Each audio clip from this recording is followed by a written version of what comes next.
Salam sejahtera. Hari ini kumpulan kami akan membentangkan tugasan kumpulan yang bertajuk Teori Komunikasi Kepimpinan dan Kepengikutan.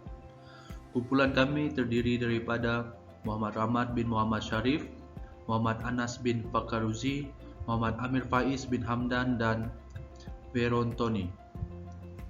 Model komunikasi terdiri daripada 4 tunjang iaitu sumber, mesej, penerima dan saluran. Keempat-empat tunjang ini adalah dasar dari sebuah proses komunikasi. Terdapat beberapa elemen yang membolehkan proses komunikasi dijalankan dengan berkesan iaitu maklumat, penyampai, penerima, enkod, dekod, saluran dan konteks. Elemen-elemen ini perlu dipenuhi bagi menghasilkan komunikasi yang berjaya. Komunikasi yang berkesan boleh berlaku sekiranya mesej yang disampaikan difahami dengan tepat dan jelas oleh penerima. Terdapat banyak teori komunikasi yang boleh digunakan pakai untuk memahami fenomena yang berlaku di sekeliling kita, sama ada di rumah, tempat awam maupun tempat kerja. Pimpinan adalah hubungan antara pemimpin yang mempengaruhi pengikutnya untuk sesuatu perubahan dan untuk mencapai tujuan bersama. Sebuah jabatan tidak akan membuatnya menjadi seorang pemimpin, hanya tingkah laku seseorang yang menentukan apakah dia boleh mendapatkan kedudukan kepimpinan. Pengurusan berfokus untuk mencapai tujuan organisasi, sedangkan kepimpinan terjadi ketika seseorang mencuba untuk mempengaruhi individu atau kelompok. Kepimpinan adalah proses di mana pengaruh seorang pemimpin mempengaruhi orang lain untuk mencapai tujuan. Pengikut dan pemimpin berbeza tetapi memiliki peranan yang saling berkait. Pengikut yang efektif adalah sama pentingnya sebagai pemimpin yang efektif. Contoh sebagai pengikut: ahli pasukan, peserta pada pertemuan, kaki tangan, penjagaan, kejururawatan dan lain-lain. Komunikasi kepimpinan ialah kebolehan mempengaruhi pengikut dan melibatkan penggunaan kuasa oleh pemimpin dan penerimaan. Kebolehan mempengaruhi pengikut berhubung kait dengan memenuhi keinginan kepuasan pengikut.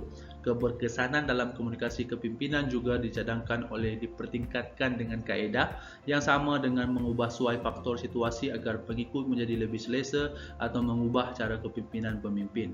Komunikasi kepimpinan dan kepengikutan akan membantu seseorang pemimpin itu dalam memimpin keluarga, masyarakat, organisasi dan negara dengan lebih berkesan. Kepimpinan terdapat beberapa komponen atau pembeli ubah iaitu Gradman teori, teori sifat, teori keadaan luar jangka atau keadaan, teori transformasi, teori perilaku.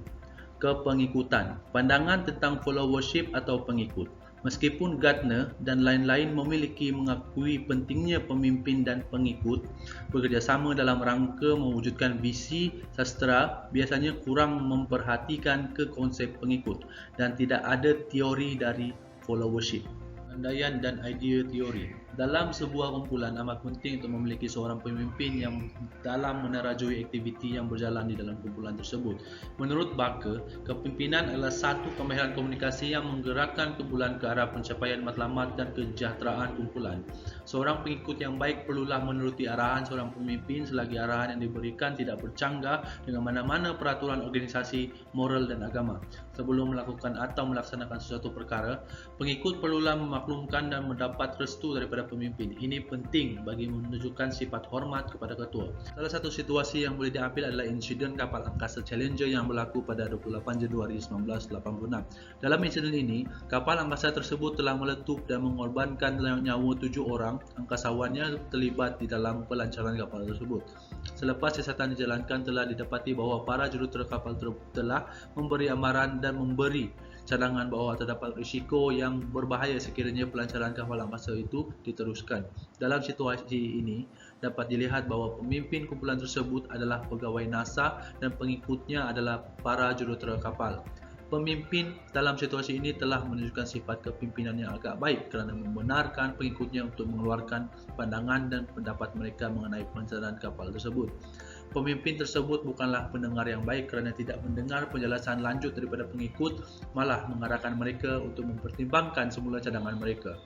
Dalam contoh lain, iaitu situasi di mana terdapat sebuah sesi mesyuarat bersama pegawai-pegawai atasan dan melibatkan perbincangan yang memerlukan keputusan yang besar diambil.